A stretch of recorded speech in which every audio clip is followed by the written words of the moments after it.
Mac Thornberry of Texas is the chairman of the House Armed Services Committee. He's joining us right now. Mr. Chairman, thanks very much for coming in. Sure. You're welcome. Do you believe that as a result of the bulk data collection program being suspended, at least for now, the American public is less safe right now than it was, what, 24 hours ago before that midnight deadline last night? Yeah, I think we are. It would be hard to quantify how much difference that 24 hours has made, but I think we are less safe. And what's more, I think we're less safe today than we were 4 or 5 years ago, because we have increasingly been tying our own hands, limiting our ability to gather information, and that is the key way that we find out about and stop terrorist attacks. So you totally disagree with Senator Rand Paul? Yeah, and I think it is wrong for anyone to play politics with national security, whether you're a senator running for president or whether you're the president.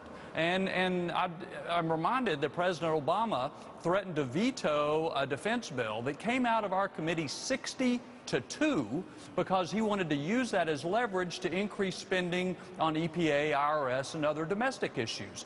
Both ways of playing politics with defense are wrong. Don't you think, though, that Senator Rand Paul is sincere, that he really believes this is a violation of the of Americans' privacy? I have no doubt. I can't know what's going on inside his brain.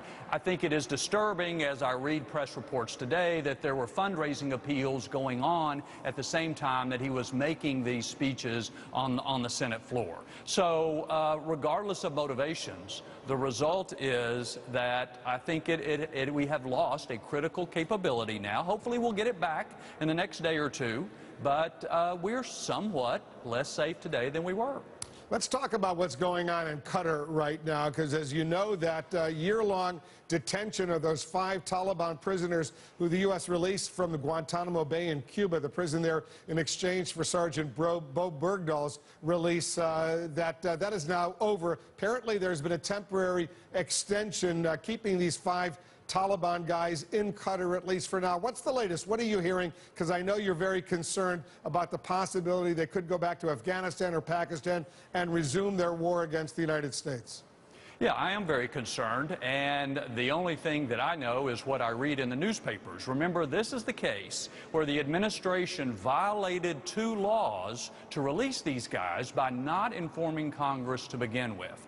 These were folks that did not go through the regular process in Guantanamo to be screened for release. They were never on any potential release list, and yet they were part of the exchange with Bergdahl. So the restrictions on their travel have expired. I read that there are continuing to have discussions about maybe a 6-month extension of those restrictions, but I don't know. I do think these are bad guys, and they pose also a danger to the United States. But you're the chairman of the House Armed Services Committee, Mr. Chairman. When you say you don't know what the plan is, you call up the Pentagon, you ask them, right? Aren't they supposed to be briefing you on what's going on?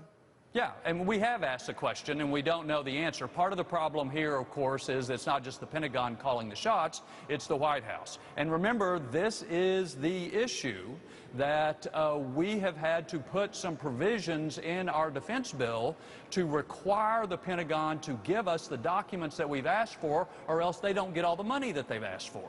So it's been like pulling teeth to get information out of the Pentagon and other executive agencies about this whole episode. And it has not gotten better in recent days as far as the negotiations for continuing these restrictions. Well, when you say they broke the law by releasing these 5 prisoners, what have you done about it? What are you doing about it? If somebody breaks the law, they got to pay a price, right? Well, they should, and that's why we have 25% of the money going to the Secretary of Defense's office fenced off, asking for more information. But we also have changed the law.